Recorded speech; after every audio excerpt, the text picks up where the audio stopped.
these new age of Republican conservative grifters, individuals who are not real conservatives, who don't care about policy, who don't care about the people. What they care about is denouncing black people in order to make white conservatives comfortable and then for them to be able to make money off of, such as Candace Owens. Chris couldn't stand Candace Owens.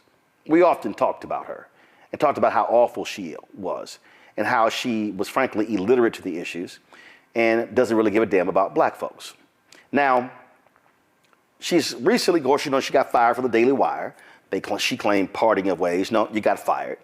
And, oh, she's been on various platforms. Oh, going here. And she accepts the invitation from the Joe Budden podcast. And then she goes on the Breakfast Club and she's talking to them. And then she's talking about how, you know, oh, I mean, how, you know, this must be my second or third invitation and how I never got invited to these black platforms to talk about the things. Well, that's actually a lie. She was, and I'm going to get to that a little bit later. But the reason all of this is important, the reason this is important, is because what you see Candace desperately trying to, let's just say, come back to the neighborhood. You know, that person who you grew up with and then they leave and then all of a sudden you never see them again and then they don't come back to any of the family events. They don't come back to the high school reunion. They'll come back to the church anniversary. Then all of a sudden they want to then pop on back into our lives and go, oh, no, I was loving y'all the entire time, even though the entire time what they were doing was trashing us and distancing themselves from us. And it's not like we actually care in terms of what she had to say. But the thing that was going on was Candace Owens was consistently and constantly denigrating black folks for the amusement of white conservatives. I really didn't care about her interview on Joe Budden's podcast or The Breakfast Club. Nothing against Joe, nothing against Envy or Charlamagne, or just hilarious. I just didn't give a damn about Candace because she's not bright. She's not the brightest bulb in the dark room. Until she posted this. A number of other people were ripping her to shreds, and again, I didn't care. But then I saw this, and I said, I felt like that Al Pacino character in The Godfather 3. Every time I try to get out, they pull me back in. And so Candace posted this. The most brutal smears I ever faced was the media's attempt to convince black people, my own community, that I hated them. Finally, black America is recognizing that they were intentionally misled. That's interesting. That is thanks in large part to the Breakfast Club interview and Joe Budden. Interesting. It's the media. It's the media. They're the ones who did that. That wasn't me. That was the media. You know what? I heard that media thing before. Y'all remember this? It ain't us, it's the media. It ain't us, it's the media. See, it's that part right there. It's the media. It's the media. That was Candace Owens. The media. The media did all of that. The media was saying that I didn't like black people. It's the media's fault that I was being portrayed this way. And now if I could just go talk to black media, black targeted media and black owned media, and then now people can have a whole different view. And some Negroes out there, I've seen some of the comments like, oh my God, I mean, you know, I kind of agree with her. And, you know, now I got a different view of her. It was the media. Okay. So Candace, was this the media when you appeared before Congress and talked about white nationalism? I said that in my opening, and I will say it again, you know that white supremacy and white nationalism is ranks nowhere near the top of the issues that are facing Black America. And the reason that you are bringing them up in this room is because it is attempt to make the election all about race, as the Democrats Not in do. my case, Ms. Owens. I'm sorry. Please do not characterize my motive. Mr. Chairman, it's my time. Yeah, it's my time. You've got your time, Mr. Menez. I'll give you 3 more seconds. Every 4 years, you bring up race, and you knew exactly what I meant when I said hilarious, and you just tried to do live what the media does all the time to Republicans, to our president, and to conservatives, which you tried to manipulate what I said to fit your narrative, okay? I was not referring to the subject matter that is hilarious. I said it's hilarious that we are sitting in this room today, and I've got 2 doctors and a missus, and nobody can give us real numbers that we can respond to so we can assess how big of a threat this is. Because you know that it is not as big of a threat as you are trying to make it out to be so that you can manipulate. Y'all heard that again. It's the media. Okay. Was this the media? But the real truth of the reason why people hate the Queen has nothing to do with the colonization. It has something to do, which, by the way, just to be clear, the Brits invading Africa actually represents, and this is going to get me in trouble, but it was, if you look at how forward it brought the African colonies, it ended up being a net positive. Now, this is, of course, it's going to get me in trouble because people somehow think that Africans were living happily ever after and things were great, and then the horrible English, British descended upon and murdered everybody, and the French suddenly murdered everybody, and that just isn't the truth. Obviously, the African nations had slavery, just like the European nations had slavery. Wow. So it's an evil that was not started, did not begin in Europe, actually. It can actually be traced back to Muslim origin. That's you talking. But it's the media. Was it the media when you talked to at CPAC, that racist conference in 2019? First and foremost, stop selling us our own oppression. Stop taking away our self-confidence by telling us that we can't because of racism, because of slavery. I've never been a slave in this country. Stop telling us that we need to be obsessing over our past when we should be obsessing over our future and the potential that we have.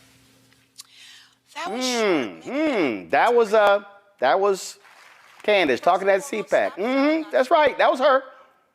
Huh. How about this? Is this the media? You blame it was the media's fault when you own Dr. Phil. Policies are harmful also to the people that they purport to help. And we have all of the evidence there to look at.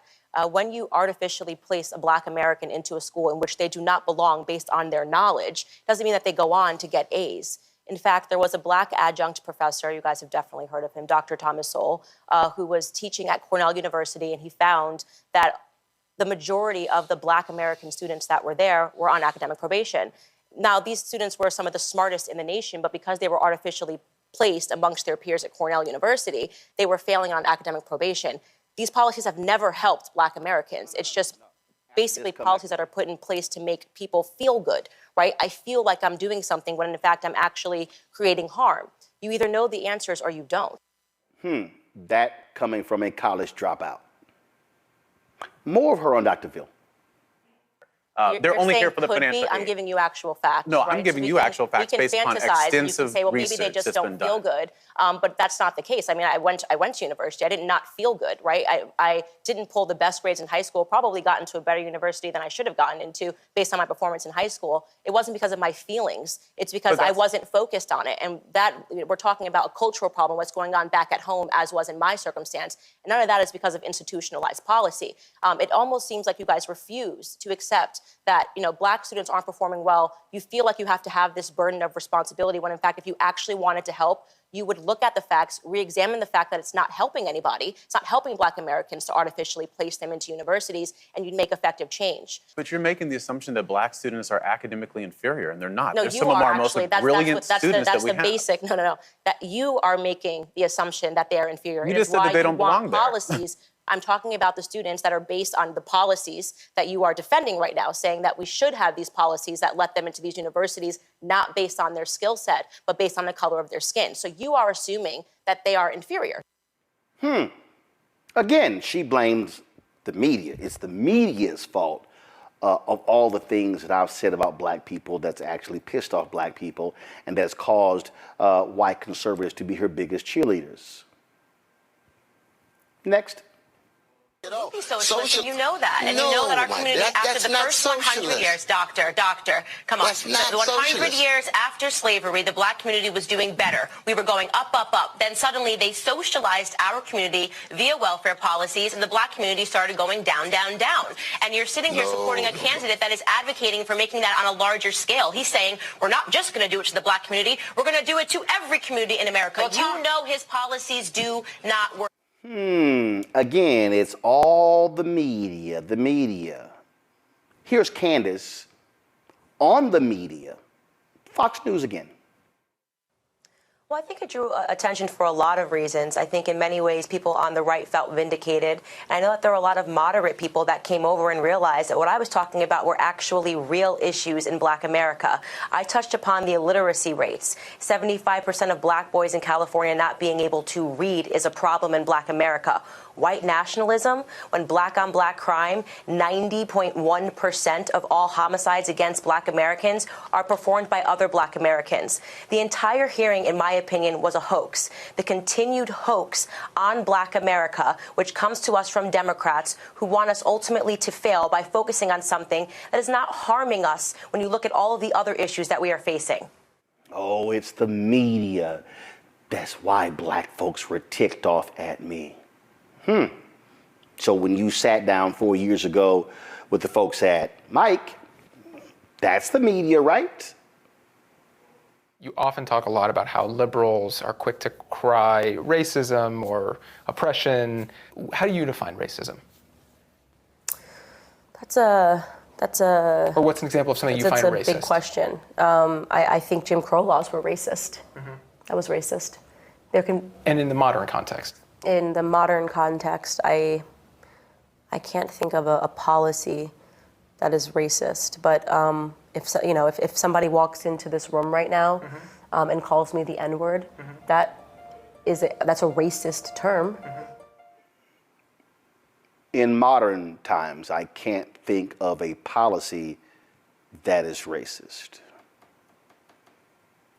You mean like when you sued your school and you called upon the NAACP to help you and you got a settlement from your discrimination suit?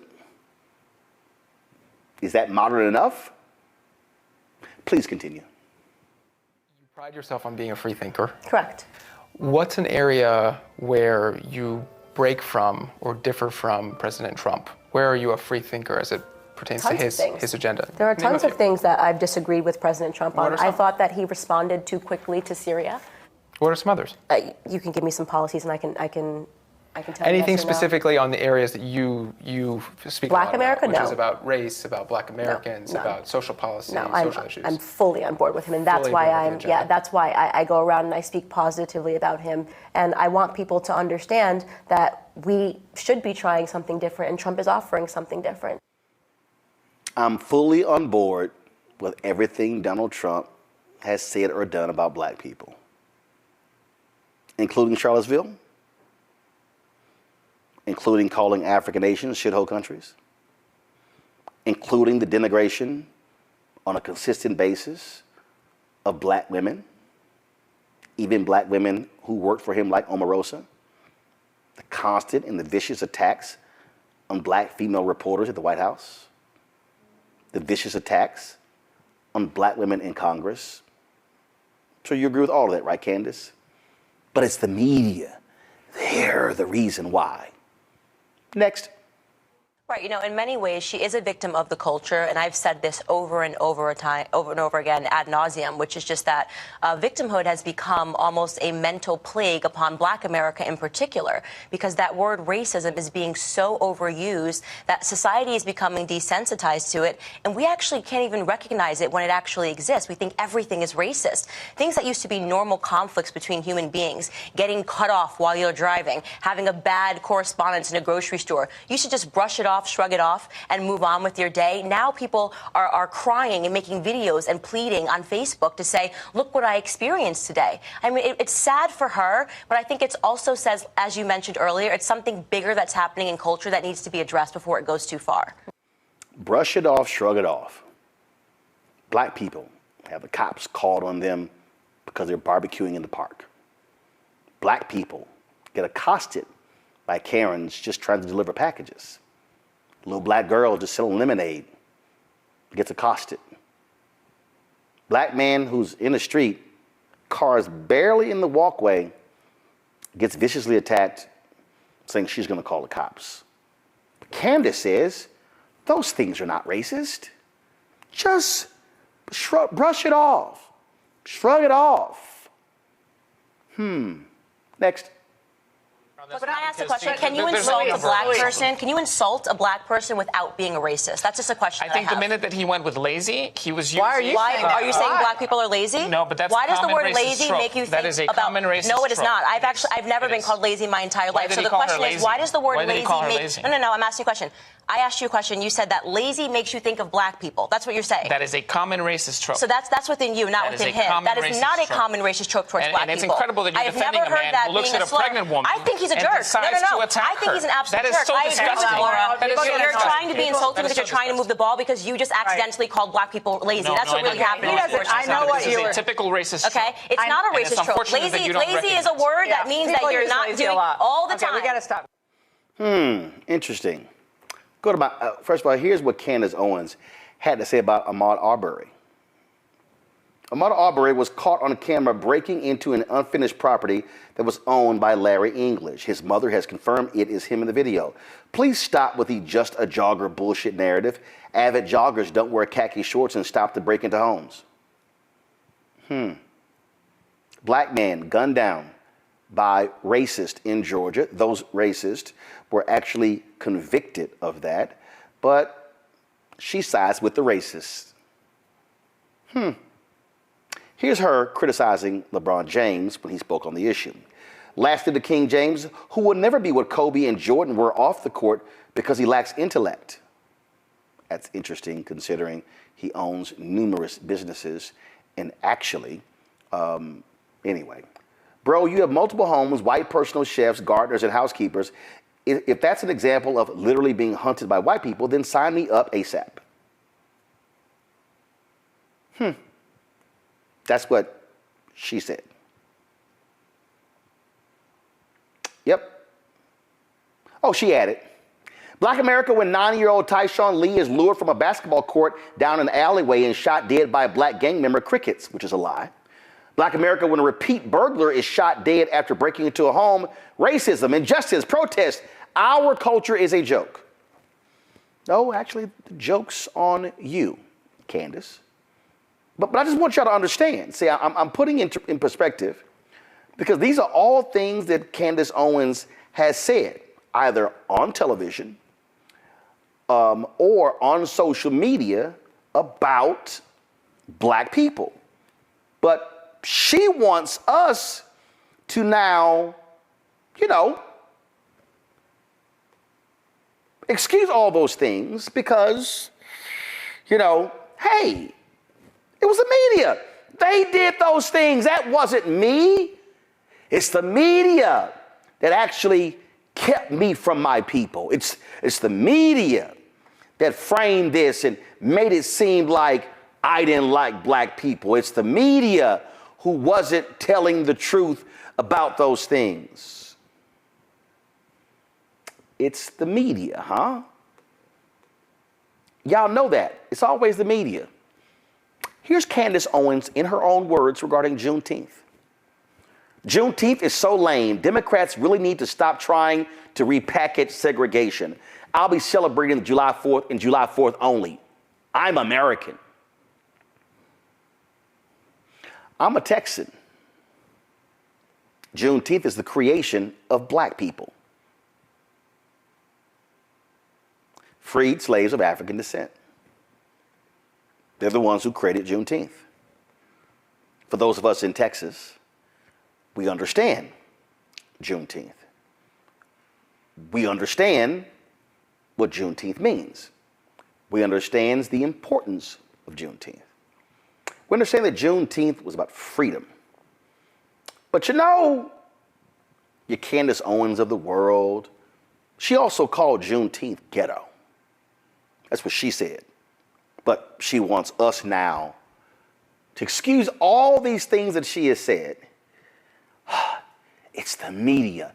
It's their fault why my black people, my dear beloved black community doesn't like me because it's the media. Check this out right here, y'all. One more video. Come on. Well, also, we have breaking news. Candace just gave us this news. Sorry, I forgot.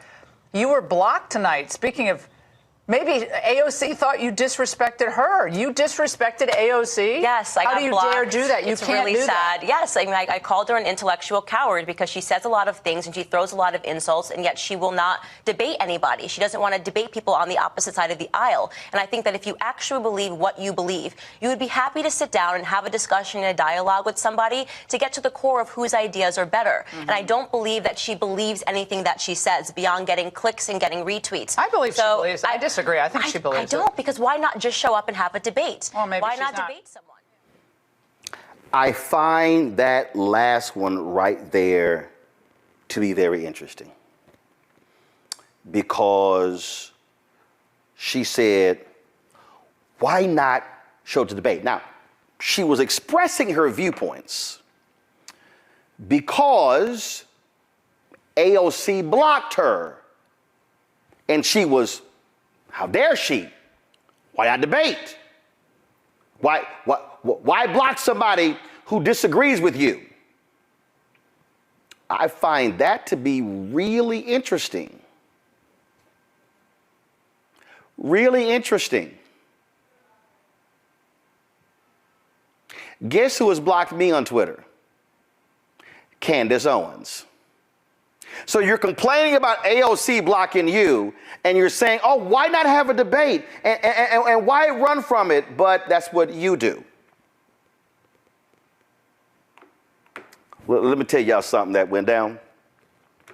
2018, they had the little Blexit conference. And so they were meeting. And so we decided to say, you know what? We're going to attend your conference. Here's the email. Media instructions for the Young Black Leadership Summit 2018. I'm on the email, my then booker, Jackie. And so we get the email from them with the directions about going to the summit. We applied for media credentials. We did. You didn't think we did? Check this out, y'all. Andrew Colvett, who and the Turning Point USA, love this. Dear members of the media, on behalf of Turning Point USA, I want to thank you all for applying for a press pass to cover the inaugural Young Black Leadership Summit 2018, hosted by TP USA Director of Communications, Candace Owens, Director of Urban Engagement, Brandon Tatum, and Founder and Executive Director, Charlie Kirk. While we have communicated with most of you directly, if you're receiving this email, you have been approved to receive a press pass to cover the entirety of the events. We're looking forward to an amazing summit and are happy for all to be a part of it. You can pick up your media badge tonight, starting at 6 p.m. at the Hyatt Regency, Washington, in front of Columbia Ballroom, AB. We were like, wow, interesting. You see the schedule here. Donald Trump, he was going to speak, and had the media check in, and they had all this sort of stuff. Special event. They had the White House, and this is how you can register, and all this sort of stuff, and explaining to us the schedule and where things were taking place. And you see the guy, Andrew Colvett, Vice President of Strategic Communications. Oh, my goodness. But then we got this email. Oh, I have to apologize. This email was sent to you in error. Unfortunately, your outlet's press pass request is not approved for this event. I apologize for the mistake. Completely my fault, best Andrew. Andrew, wasn't your fault. The reality is Candace Owens and Charlie Kirk had the press pass canceled. They didn't want us to be there. But see, they couldn't control that White House event, you know, the one they were touting, the one taking place at the White House on October 26, 2018. Guess what happened, y'all? Rose showed up. And so here's what happened outside. Outside, after they had the events inside and I was jousting with a whole bunch of the black folks, I was debating like 10 at one time. It was like talking to children. It was very easy. So we go outside and Candace is out there and she's got on this gray flannel outfit and coat hanging off her shoulders like she's Melania. And she's speaking on a bullhorn. And so I'm standing off to the side and I'm just watching this whole spectacle, y'all. And then all of a sudden she comes to do an interview. So she's probably about 15, 20 feet from me. And when she finishes the interview, y'all, she turns around and she sees me. And this is what happens. She was talking, then she goes. Her eyes narrow and she's like burning. And she goes, "What are you doing here?" I said, "Really?" I said, "I cover black events. Is this not a black event? This isn't the first time I've covered a black event at the White House. How dare you? You don't need to be." So then she starts just ranting and raving. I'm laughing. Then she tells me, "That's right. You called me a coon. You called me an Uncle Tom, and that's why I blocked you." I said, "Candace, you're a liar." I said, "I don't even allow those terms to be used on my show or on my timeline. And I dare you to show me the tweet why I called you an Uncle Tom or called you a coon." And then one of her other little black minions, he comes by. He's like, "Yeah, we're going to show you. We got it." I said, "Oh, please, I'll bet you $1,000 you can't find it." And then she storms off in a huff with her coat off her shoulders and she runs and walks off. Then little Charlie Kirk, his little racist ass, he comes up to me and he goes, "How you doing?" I was like, "How you doing?" And he just looks at me. And I guess he was, bothered because I was like, "Who are you?" He goes, "Really?" I said, "Yeah, dude. Who are you?" "Oh, I'm Charlie Kirk." "Oh." I said, "You've been running for me too. I said, "Why won't y'all come on the show to do the debate?" "I'm going to have to check with Candace." I said, "Wait a minute, I'm sorry. Don't she work for you? Why you got to check with her? It's supposed to be your organization." Neither one of them wanted to come debate. Now, why am I unpacking all of this? It's because Candace Owens has been fired from she's no longer at Turning Point, no longer at PragerU, no longer at the Daily Wire. And so she's not, out there wearing jacked up hairstyles with no proper edge up. So she's sitting here now trying to reintroduce herself into Black America. She now wants to have dialogue with Black America. And let me be real clear. I'm not questioning her blackness. I'm not saying that she's not black. What I am saying is you're not welcome to the Cookout. You're not welcome to any of our events. You're not welcome to any of our conferences. Because see, when you choose to be a self-hating black person, and then you want us to then listen to you, no. That's not how these things work. Because see, what you are desperate for, you are now desperate for a platform, and you think that, let me just say, the things that I want to say. Let me just say these. No, that's not how these things work. Because see, Candace, you have trashed black people. You have denigrated black people. You have called us victims. You have danced before white conservatives. And you enjoyed your time on that stage, vilifying black people, trashing black people left and right. And now you actually want to come back and have conversations with black people. And you want us to accept that. You want us to forget all of the things that you said. See, we can't do that, y'all. We can't forget all the stuff that you said. Sort of reminds me of that Elmer Fudd sounding fool, Jesse Lee Peterson. He has said some of the most vile, despicable things about black people you've ever heard in your life. So remember when I did that podcast, PBD, Patrick Bet David, called himself an independent who's a conservative? No. So check this out. So we got this email here. Hello, Tony. I just left you a voicemail. My name's Tony Naimi, a talent booker for the PBD broadcast. They wanted to extend an invite to me to be on their podcast with Jesse Lee Peterson.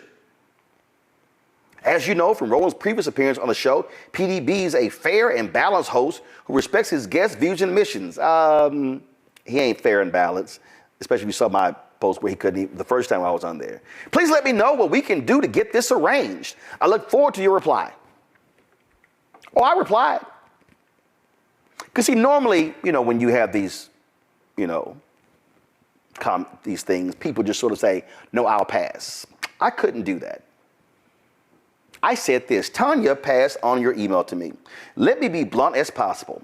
I will never appear with Jesse Lee Peterson. As the song by Bishop Bullwinkle, Hail to the No. He is one of the dumbest, ignorant, and uninformed individuals I've ever met. I've encountered him before. He kills brain cells. He's even beneath Jason Whitlock, and that is hard to do. I've turned down doing his show directly. Jesse Lee Peterson is a grifting real Elmer Fudd. That means he is beneath me in every intellectual category, and I can't even believe PBD would even ask me to appear with that dumbass. So I had extended an invite 6 years ago when Candace was running her mouth. Her and Charlie Kirk. I have no desire to talk to Candace Owens. There will not be an invite extended to Candace Owens. Because Candace, you said all you need to say about black people. We heard you loud and clear. You can now try to blame the media. You can now try to say, well, my words were twisted. But the reality is, you said it. It came out of your mouth. And so, you can, by all means, you can keep your unseasoned chicken. By all means, you can keep your jacked up edges. By all means, Candace, you can have your potato salad with raisins in it. By all means, you can have your pumpkin pie instead of sweet potato pie. By all means, you can stay exactly where you are in Nashville with your husband, and you can sit here and keep spouting off the nonsense that you always say. But what you will not do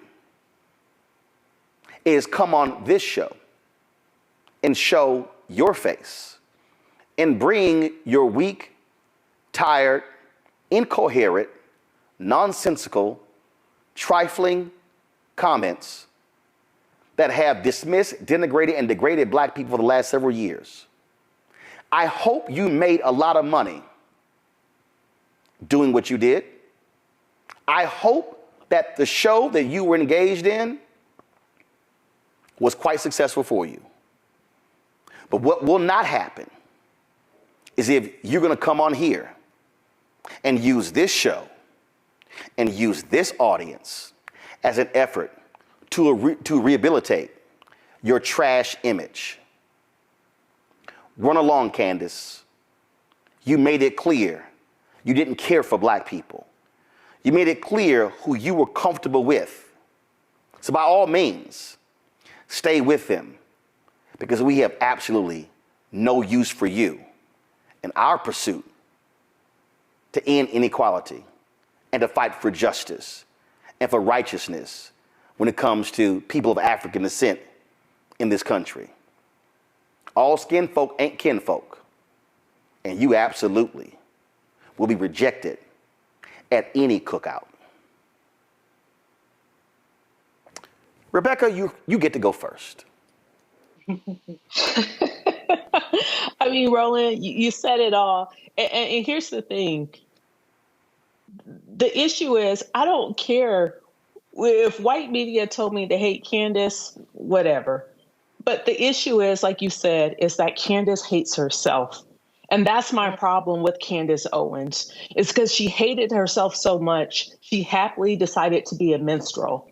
And when I think about back to the 19th century, what actual minstrel shows were, it was white people showing up in blackface to make fun of Black people to white audiences. So the level of self-hate to be a Black person, to volunteer to show up as a minstrel to white audiences, to make fun of Black community, and then now to try to come back into community, you know, that's a deep psychological issue, and that makes her unsafe to Black America. And I think that's what many people don't understand when we say she is dangerous to Black America. She is not safe. She has demonstrated that she will sell us out, and we don't need any more sellouts. We need people to step in and continue to build our communities, not show up to hostile environments that don't like our communities and stand with them to make fun of us in the situations that we're in. And she's right, we're not victims, but what's unfortunate is that Candace is a victim of her own making. There's a lot of people who think that what she says is very witty and she has a point, but something that I want to remind our audience is it's simply being a contrarian does not equal intellectualism. Just because you say something counter to someone else doesn't make you right, doesn't make what you're saying factual. In fact, Candace argues and debates like a child. A child uses straw man tactics.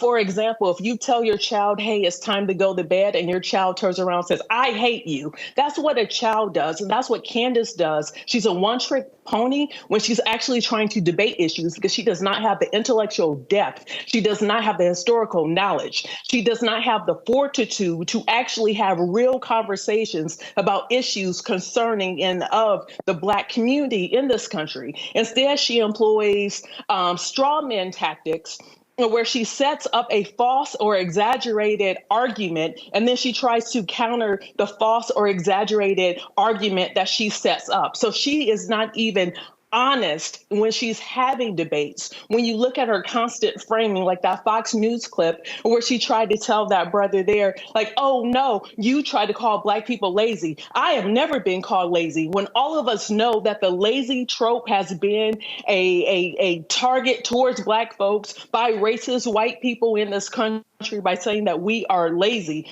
We all know the historical context of that. So for her to set up that straw man argument to try to reframe and say, oh, no, well, you're the racist because you're calling Black people lazy because you're saying Black people are lazy. That's what you believe. That is a bunch of BS. That should be beneath Candace, but it's not because she is a minstrel. She doesn't even require the paint on her face to actually do real blackface. And so one thing she needs to understand is that the very racists who put her on different platforms and wanted her to use her as a tool of anti-Blackness, they're tired of her. They are dismissing her because she is no longer of value to them. And that is a very cold place to be in, Candace. And you know what? I don't feel for you. I actually have empathy for you because the level of hatred of yourself that allowed you to sink that low. Robert, as I said at the outset, with the death of Chris Metchler, I know many Black conservatives, Black Republicans. Friends with them, Michael Steele, of course, Alphonso Jackson, a former HUD secretary. My man Michael Williams worked in the Reagan administration. I mean, I can go on. I mean, you know, my man Bob Brown, of course, in the Nixon administration. I can go on and on and on. So I don't have any anger or resentment. I don't attack Black Republicans. I know individuals who are real Black Republicans, Keiko James and others, who actually do things for Black people. But I know grifters like Candace Owens, like that fool, Officer Tatum, whatever his name is. I know when I see them, and what you're not going to do, you're not going to use us as props in your redemptive tour after you attacked us mercilessly for the last 8 years. A couple things. think that we also can lose the reason that Candace got fired from her job in the first place, which is she started talking about the Jewish community the same way she has been talking about the black community, and forgot that they actually are the people who signed her paycheck, and she was summarily shown the back door. You came to talk about everybody else crazy the same way you talk about your own people, because you're only useful in talking about black folks to them. You are not useful criticizing the Jewish community or Israel or anybody else, and therefore she was given her walking papers. It's an important point to make on that. But when we talked earlier about COINTELPRO, for the people who aren't familiar, we're talking about counterintelligence programs that the CIA and the FBI used throughout the civil rights movement to undermine black movements. So they would take somebody, let's say somebody who was in college, but they were about to fail out. They filed a lawsuit against the school to try to get a settlement. They don't have a degree. They don't have any work experience. They really don't have any justifiable reason for anybody to listen to them. And then they prop them up. They turn them into a voice for that community. They put them in front of people. They put them on cable news. They put them on speaking tours. They bring them to the White House. They make them the spokesperson for the president when it comes to black issues. That's what they would do if it was a COINTELPRO program. They would take an individual like that. Again, no education, no work experience, no justifiable reason to have a conversation with them on these issues at all, no level of expertise, and they will give them just directly those talking points for them to recite back in public as actors. Remember, Ronald Reagan was an actor. Nancy Reagan was an actor, well known on the Hollywood lots back in the old days. And so when someone like Candace Owens shows up, you have to understand how to specifically point out and understand COINTELPRO when you see it. That's just a voice that is created out of nowhere. That is I think the young people, Gen Z now, they call them industry plants. They just show up out of nowhere. Suddenly they're put into the limelight, put into the forefront, given a voice, and the only thing they have to say are things to tear down and destroy the black community. Candace Owens is no different than Sexy Red or Ice Spice. Just a creation out of nowhere, no known talent, no known ability to actually produce anything positive for the black community. Their only use is for the majority culture to destroy black communities, and that's all they are, the modern version of COINTELPRO industry plants that are used to tear down black communities. Julian, during the when Mike Pence was there in the White House, there was an event at the White House, and at that particular event, he was meeting with some black Republicans, some black conservatives. And at the meeting, Cole James, who then was heading the Heritage Foundation, she was invited there. Also, Elroy Saylor, who was former chief of staff for Congressman J.C. Watts, was there. There were some other people who were there as well. And at the insistence of somebody, Trump or somebody else, at their insistence, they insisted that Candace Owens be invited. Now, she was not on Pence's list. He did not invite her. I was told Pence was not happy at all that he had to entertain her. And I'm trying to find it. But there was a photo that was taken, and Candace's ass was cropped out of the photo. And Pence thanked those who were there, did not mention her at all. Well, something happened during the meeting, and Candace, again, not a lightweight. I mean, not a featherweight, a flyweight. And so she descends, she starts, and I was told this by one of the participants, she starts walk, walk, walk, walk, walk. And Cole James, who is well known in black conservative circles, Cole James, again, who was the first black leader of the Heritage Foundation, Cole James, and if any of y'all want to see, I actually did an interview. So again, this is a perfect example when people say that I don't talk to black conservatives. Actually, I do. I sat down, did an interview with Cole James in her office, and we talked about her leadership there. And so what was interesting is Candace begins her little, her little line trying to diss black people, and all of a sudden, the auntie in Cole James comes out, Julian, in the meeting. The auntie comes out in the meeting. And I was told, she said, little girl, you don't know what you're talking about. And then began to scold her. And then began to teach her. Began to break her down about the subject matter at hand and thoroughly embarrassed her in front of the Vice President of the United States. She had to teach her a little lesson.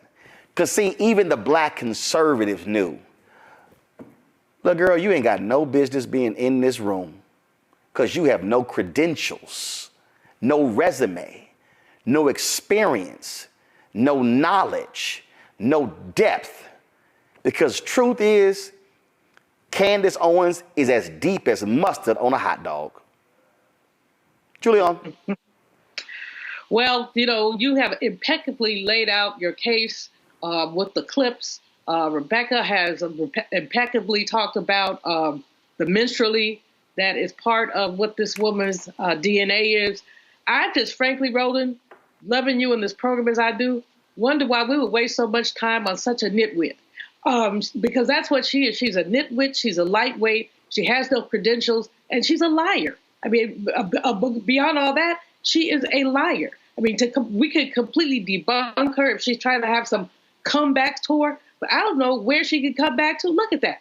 I mean, seriously, look at that. First of all, comb your hair before you go on television.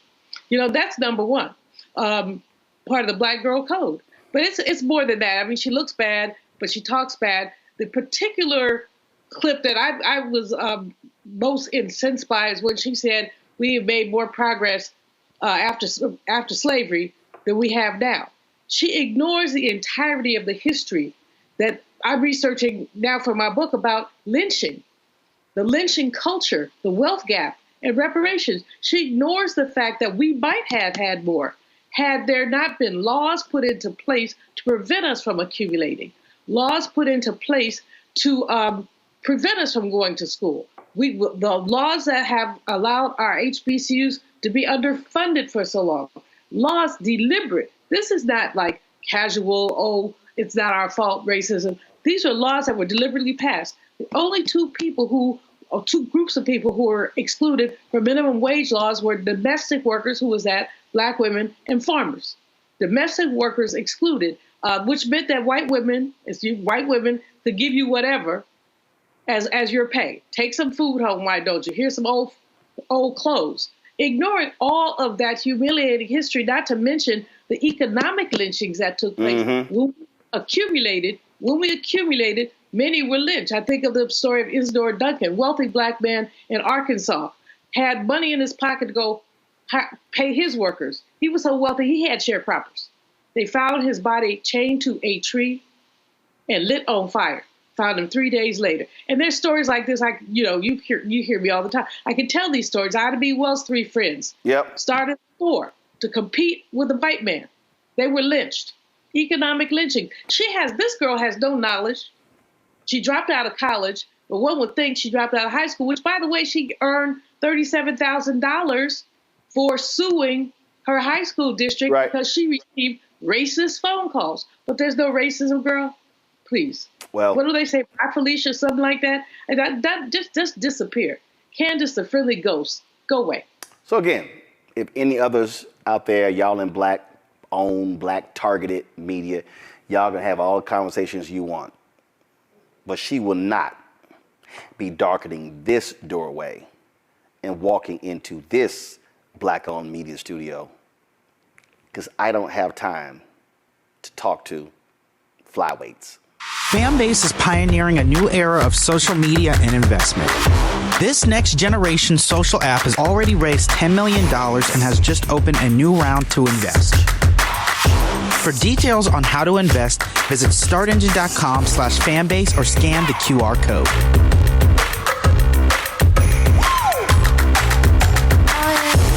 Another way we're giving you the freedom to be you without limits.